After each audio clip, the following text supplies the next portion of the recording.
What is going on, guys? My name is Jared Myers, and today's story time is about to be amazing, guys. It is WrestleMania week, and we are all excited for WrestleMania week. We got TakeOver tonight, TakeOver 1, TakeOver 2 tomorrow, then we got SmackDown, a special, actually, a WrestleMania SmackDown. And then on Saturday, we got WrestleMania Night 1. Sunday, we got WrestleMania Night 2. I got my predictions videos coming very, very soon. I also played 2K yesterday and let that predict what they thought the winner was going to be. But today's video is going to be a story time about how I met Matt Hardy, guys. And this story is absolutely crazy, how it all went down. It's one of the coolest memories I've ever had at work. I know a lot of people, when you think of work, you think of, I gotta work, I gotta do my job.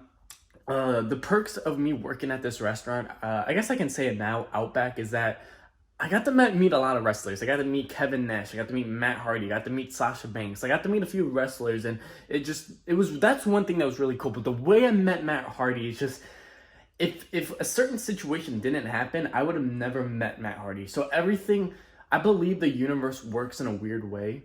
Oh, this dude's staring at me, hold on. Okay, we're back, guys. So, yeah, man, I have to use my window as natural sunlight, and then people, might stare at me and be like, well, what is this weirdo doing? Talking to himself, talking to a camera? Yeah, I'm a YouTuber, I'm a vlogger. But, guys, let's jump right back into the story. So, basically, it all started, I believe it happened on a Friday, or it happened on a Saturday, or a Sunday. I don't remember what day it started, but it happened right before Monday Night Raw, because WWE Raw was coming to St. Louis, and Matt Hardy was currently in a team with Bray Wyatt. And so, let's fast forward before this whole event started, okay? So I'm working my job, and some person showed up to the work trying to fight someone, and I look outside, I'm like, well, yo, what is going on? Like, why is there a scene? Why is there cops showing up? And to find out, my brother is at my work trying to, I guess, confront one of the coworkers. And I was like, yo, what are you doing here? He's like, oh, I'm not going to get into the whole situation. It had nothing to do with me. It was their drama, their friends and stuff. And I was like, oh, okay. Well, so the manager came into my to-go room and was like, you need to lock the door. There's a crazy person out there. I'm like, yo, it's just my brother. I don't know what's going on. And I don't know what's going on. And I need to sit down. My arm is really starting to hurt. Whew, okay. That's a lot better. Basically, a manager came in and said, yo, you need to lock the door. There's a crazy person going on, da-da-da-da. I said, yo, it's just my brother. I don't know what's going on. Anyways, I just want to let you know that was a situation that happened. If my brother did not show up to try to confront one of his friends that happened to work at my work, and he didn't even know I worked there. That's the funny thing. If that never have happened, and I didn't tell the boss that was my brother, I would have never met Matt Hardy. Remember that, okay? So now we're fast forward. All that happened. The cops showed up. They got the situation handled, and we fast forward. I'm 10 minutes about to leave. I get one last to-go call. I pick up the phone, right, to place my to-go order. To-go is basically people call, they place in their orders, and I put it through the screen, and then I take it out to their cars, right? So I'm on the phone, and I go, thank you for calling Outback Steakhouse. My name is Jared. How can I help you? He goes, yeah, I'm just here to place a to-go order. I go, oh, yeah, what car are you coming in? Because you always ask for the car. He goes, oh, I'll just walk in. I go, okay, that's cool. I go, can I get your name? He goes, Matt. I go, okay, cool. I think I asked for his last name, but I don't think I did, though, because it was my last one, and I just wanted to get out. I just wanted to get out, wanted to go home. Thank God I didn't. So he goes, yeah, my name's Matt. I go, cool. What's your phone number? Matt. Now listen, guys, he gave me his phone number, and it's a real phone number, because you have to give us that number for us to call back if there's any things wrong. But again, I wasn't thinking anything of it. I was just like, okay, Matt, dude, right?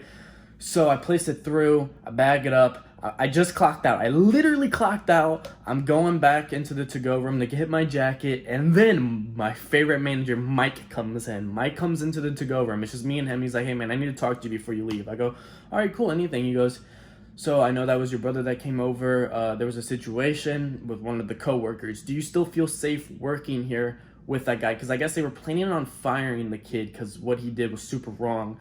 And that's why my brother showed up, because what he was doing was very wrong. And I go, yeah, man, I don't care. It has nothing to do with me. It's like, okay, I just want to make sure you feel safe being at work and all that stuff. I go, yeah, no, of course I feel safe at work, I'm like, I mean, he's a cool kid. I have no issues with him. Like, whatever drama he has with my brother is their drama, not my drama.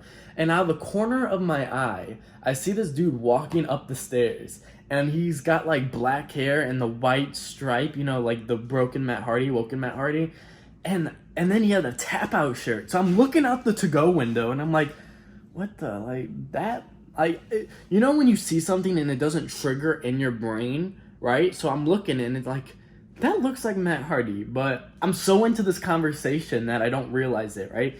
And so Matt Hardy opens the to-go room, walks in, he goes, hey, I got an order for Matt. And I go, Matt Hardy! I just fucking, oh my god, I just like, Matt Hardy! That's literally my first response. I'm like, oh my god, bro, like, that is not what you say when you meet a wrestler. You don't ever fanboy when you meet a wrestler. But dude, it was just such a weird thing. I was like, I took your order over the phone. And he goes, yeah, man. I go, Mike, I know I'm off the clock. Can I cash him out? He goes, yeah, of course.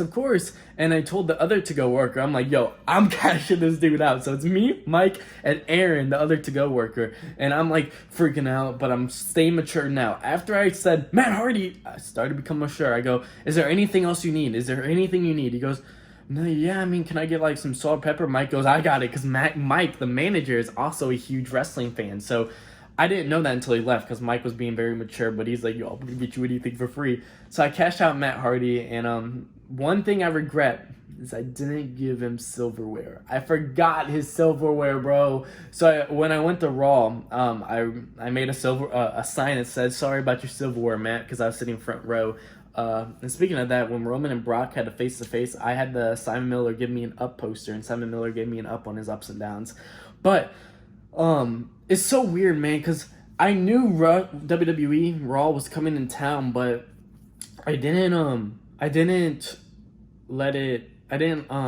realize it. Like, in the moment, I was like, yo, why are you here? And he goes, oh, we got a show tomorrow. And I was like, I'm gonna be there. And so I just started talking to him about Harley Race and pro wrestling training. And I asked, yo, where did you come from? He said he came from, like, another country. He just flew in from another country. I'm like, dude, this dude's probably tired. He just wants to get his food and go home. And if you want to know what Matt Hardy eats, he ate a tilapia with a house salad. I don't remember what dressing, but I remember he got the tilapia from Outback. So if you ever want to try a Matt Hardy meal, get a tilapia. I think it was a tilapia, right? It was like that weird fish. It was a fish thing. Man, it was just such a crazy thing. And then when I got a photo with him, right, Will, one of my other co-workers, he came in, and I'm just like kind of like freaking out, and I asked him to take a photo, and like everybody just, Will walks in, he goes, to party into to-go room, huh? Not realizing Matt Hardy's standing there, and Will used to watch Matt Hardy growing up. So dude, it was just such a cool moment. I was like, the to-go room is really small. It's probably as big as like a bathroom or something like that. So imagine like 5 people in there. Dude, I just got to be in the room with Matt Hardy. It was just the coolest thing, dude. Because me growing up watching the Hardys, the Dudleys, Edge and Christian, TLC, Matt Hardy version 1, Woken, Broken Matt Hardy, dude. It was one of my favorite moments. And that was the first time I've ever had an experience with a wrestler outside of a meet and greet. So that moment itself was just so magical and special. Like, words cannot express how happy I was during that moment. It really. Okay. So yeah, dude. After that, once he left, Mike goes, I want to see what car he has, and Will's probably like, oh, it's probably a rental car. And then me and when he left, I go, oh my god, that was Matt Hardy.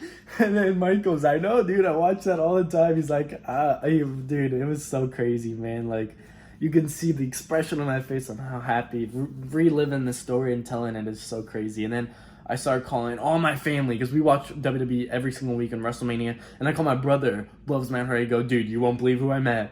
Matt Hardy. And then a few months later, I call him back, you won't believe who I met. Kevin Nash. It's just like, dude, I'll talk about Kevin Nash probably tomorrow, and then we'll get into a Sasha Banks story maybe. I had a really bad experience with her.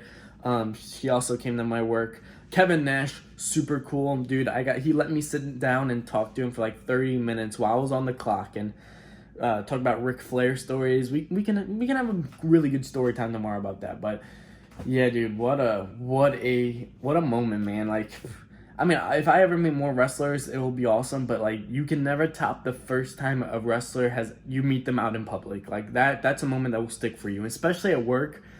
To think that if Mike didn't say, hey, I need to talk to you about that situation earlier, that would have never happened. I would have never took his call over the phone. Oh no, that would have happened, but I would have never got to meet him.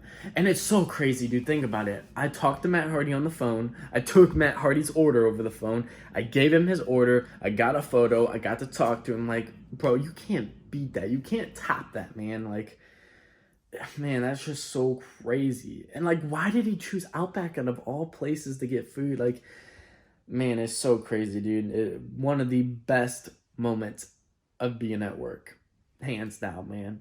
Like Kevin Nash was cool, but like Matt Hardy, I grew up watching this dude, man. So yeah, guys, make sure to slap a thumbs up button down below if you guys like Matt Hardy. If you guys have any experiences with pro wrestlers, leave it down in the comments down below. Subscribe for interviews with wrestlers, story times, WWE content. We're posting every single week of WrestleMania week.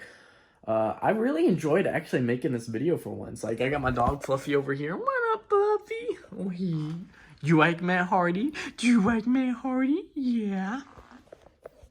But without further ado, guys, subscribe, turn on post notifications, and I will see you guys all later. Peace.